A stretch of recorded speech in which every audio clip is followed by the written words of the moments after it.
लिपुलेख सीमा विवाद के मामले में भारत और नेपाल के बीच पिछले कुछ दिनों से तल्खी तेज है। हालांकि दोनों देशों ने आपसी बातचीत से इस तनाव को खत्म करने का निर्णय लिया है।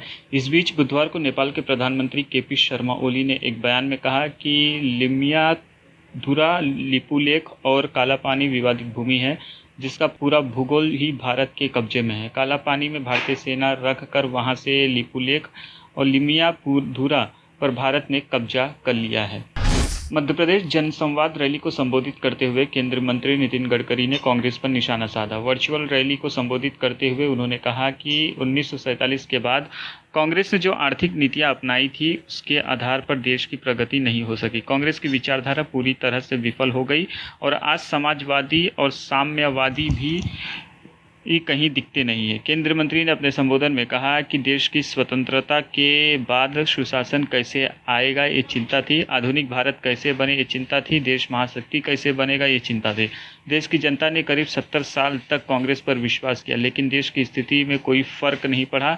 जो काम कांग्रेस पिछले 55 साल में नहीं कर सकी, वो काम मोदी जी के नेतृत्व में 5 साल में भाजपा ने करके दिखाया है। ये ही हमारा सबसे बड़ा काम है। प्रधानमंत्री कार्यालय पीएमओ ने बुधवार को दिल्ली उच्च न्यायालय में सूचना का अधिकार अधिनियम आरटीआई के तहत एक पीएम केयर्स फंड को सार्वजनिक प्राधिकरण के रूप में घोषित करने की मांग करने वाली याचिका पर आपत्ति जताई है। वीडियो कॉन्फ्रेंस से हुई सुनवाई में पीएमओ की ओर से सॉलिसिटर जनरल तुषार मेहता ने न्यायाधीश नवीन चावला से कहा कि वह इस संबंध में विस्तृत जवाब दाखिल करेंगे कि याचिका पर विचार क्यों नहीं होना चाहिए।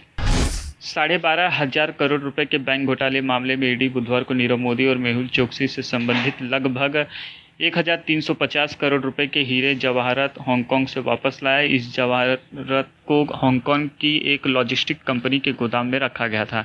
हीरे जवाहरात की ये खेप ईडी के पूर्व निदेशक कर्नल सिंह के समय में ही पकड़ी गई थी और तब से इनको लाने के लिए लगातार प्रयास जारी थे।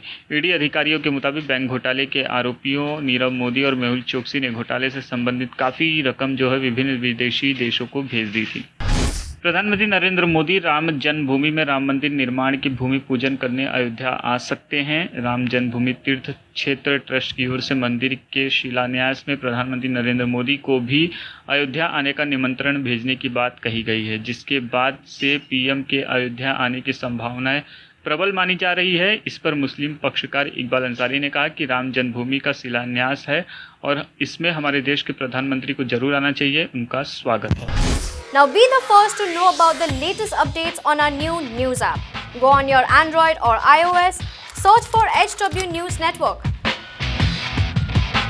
Download our app, choose the language you prefer to get updates in, and be up to date with the latest news.